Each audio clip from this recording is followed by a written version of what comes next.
आगामी त्योहार होली और लोकसभा चुनाव में मतदाता जागरूकता अभियान के क्रम में संघर्ष सेवा समिति जनपद के विद्यालय में वर्चुअल माध्यम से शिक्षकों और छात्र छात्राओं को मतदान की महत्वता और सौहार्दपूर्ण त्योहार मनाने के बारे में समझाने का कार्य कर रही है। इसी क्रम में बड़ा गांव गेट बाहर स्थित लॉर्ड महाकालेश्वर विद्यालय में वर्चुअल मीटिंग का आयोजन किया गया, जिसमें समिति के संस्थापक डॉक्टर संदीप सरावगी ने छात्र छात्राओं और शिक्षकों को मतदान की महत्वता के बारे में विस्तार से समझाया।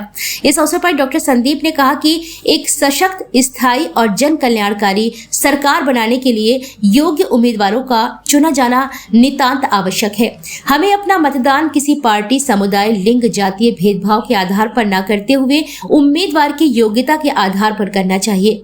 हमें ऐसा नेता चुनना चाहिए जो क्षेत्रीय जनता के मध्य खड़ा होकर उनकी समस्याओं को सुने और समस्याओं के निराकरण के लिए अपनी बात को संसद के पटल पर जिम्मेदारी के साथ रखे।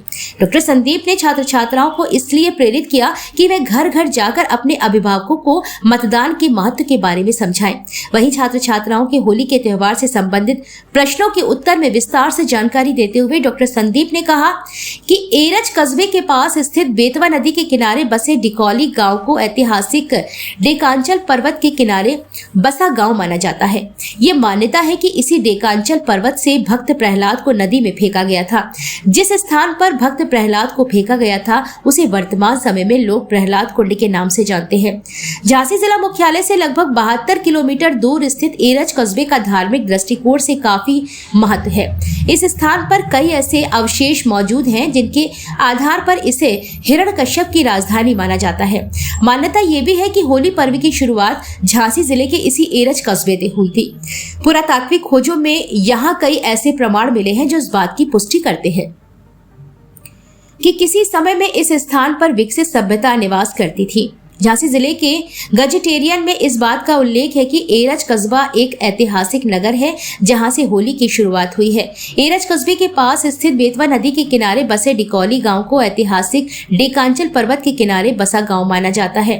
यह मान्यता है कि इसी डेकांचल पर्वत से भक्त प्रहलाद को नदी में फेंका गया था। जिस स्थान पर भक्त प्रहलाद को फेंका गया था उसे वर्तमान समय में लोग प्रहलाद कुंड के नाम से जानते हैं।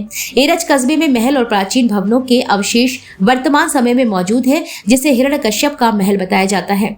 बताया जाता है कि इसी महल के पास हिरण्यकश्यप की बहन होलिका भक्त प्रहलाद को अपनी गोद में लेकर आग में बैठी थी और जल गई।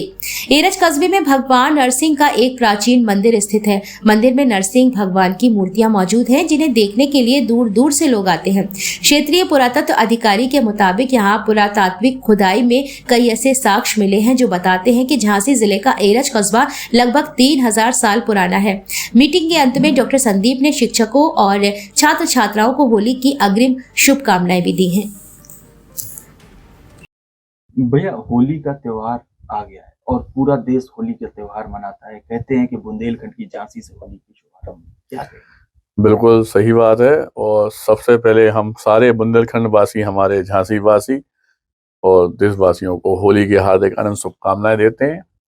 और सत्य यही है कि हमारा बुंदेलखंड चूंकि ऐतिहासिक धरोहर है, यहाँ पे अनेक वीरों ने जन्म लिया है और उन वीरों से जुड़ी हुई कई गाथाएं ऐसी हैं जिन्हें आम पब्लिक, आम जनमानस नहीं जानता। उसी में से एक होली भी है।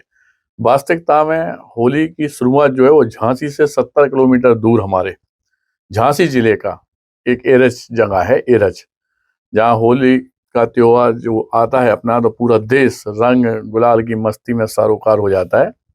लेकिन पूरे बुंदेलखंड और देश के बहुत ही कम लोग जानते हैं पूरी दुनिया को रंगीन करने वाला यह पर्व की शुरुआत झांसी से हुई, झांसी जिले से हुई।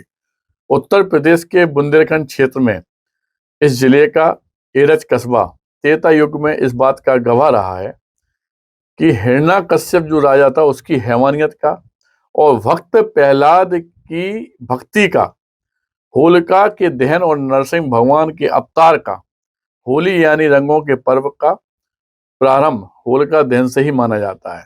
शास्त्रों और पुराणों के मुताबिक वर्तमान में झांसी जिले का एरज कस्बा त्रेता युग के एरिकक्ष के नाम से प्रसिद्ध था। यह एरिकक्ष दैत्यराज हिरण्यकश्यप की राजधानी थी।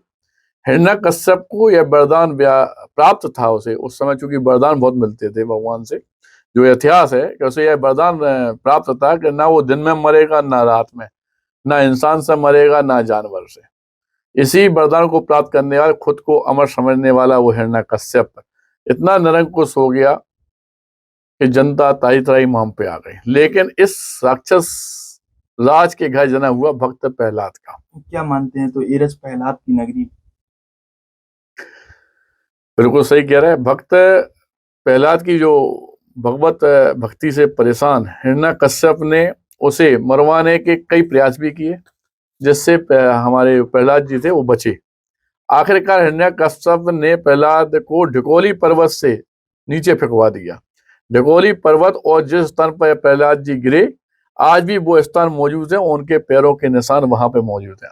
आखिरकार हिरण्यकश्यप की बहन होलिका ने प्रहलाद को मारने की ठानी। होलिका के पास भी एक ऐसी चुनरी थी जिसे पहनने पर वह आग में जब बैठती थी तो उसको आग उसका कुछ नहीं बिगाड़ सकती थी। लेकिन भगवान की माया, भगवान विष्णु जिन्हें प्रहलाद जी मानते थे, उनकी कृपा और आशीर्वाद से जिस समय वो प्रहलाद को लेके गोदी में लेके होलिका दहन के लिए बैठी, उस समय ऐसी हवा चली कि वो चुन्नी उड़ के प्रहलाद के ऊपर आ गई और उसमें होलिका का दहन हो गया।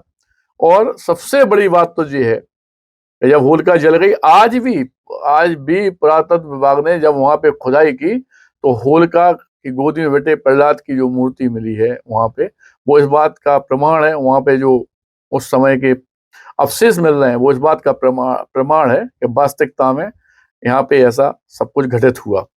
और भगवान विष्णु ने नरसिंह के अवतार लिया और गोधूली बेला में अपने नाखून से मंदिर की दहलीज पर हिरण्यकश्यप का जो वध किया। और हिरण्यकश्यप के वध के बाद हिरण्यकक्ष की जनता ने एक दूसरे को खुशी में जो गुलाल डालना शुरू किया, यहीं से होली की शुरुआत हुई। इस बात से चूंकि पूरा देश नहीं जानता है, लेकिन हमारी जो झांसी, हमारा जो बुंदेलखंड है, ये वास्तविकता में ऐतिहासिक धरोहरों से भरा पड़ा है।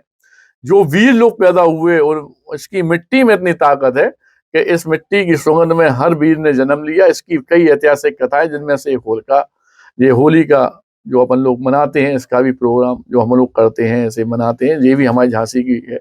इस बात को बहुत कम लोग जानते हैं और सभी लोगों को दोबारा अग्रिम हम हार्दिक शुभकामनाएं देते हैं। धन्यवाद।